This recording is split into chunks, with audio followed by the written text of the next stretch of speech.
Hey everyone, welcome to the April newsletter.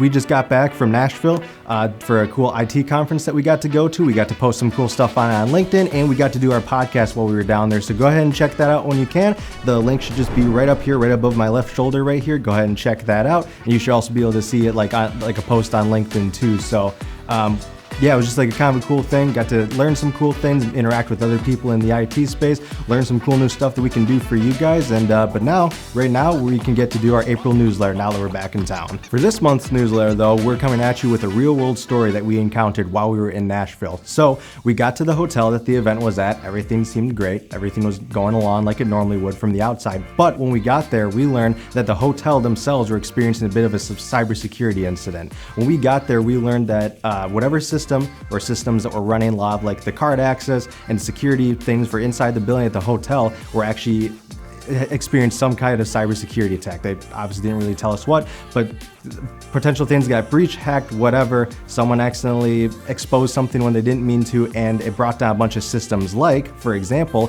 no one could get into their hotel rooms, which is kind of a big deal. None of the card access to get into the doors would work at all.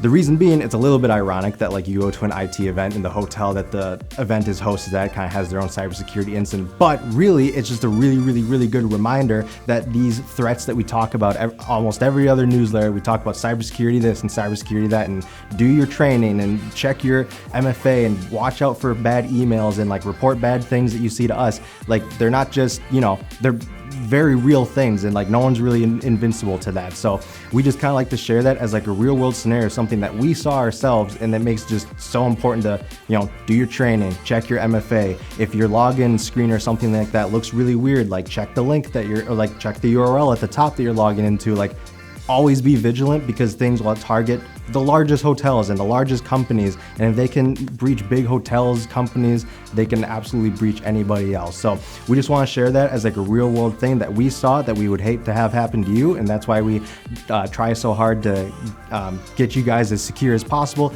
do these trainings and everything, these newsletters with you, just because we want you to have a better cybersecurity stance than those big companies who might not be doing it as well, because you guys can be the prime example of how to be great in the cybersecurity world. All right, well that's it for this April newsletter. Thank you for checking in again. Just wanted to take this time to kind of give you guys that real world example. So make sure to follow us on like YouTube and kind of follow us on LinkedIn, just as we're doing more stuff just besides newsletters. We're going to keep on doing the newsletters. We're going to try to do some more podcasts and just any other video content. If you guys have any ideas for stuff, please let us know. We always like to hear ideas. We just love putting this kind of content out just to help teach and train you guys so that you guys can become cybersecurity experts out there too. So thank you again for watching, and we'll see you all again soon. Bye everyone.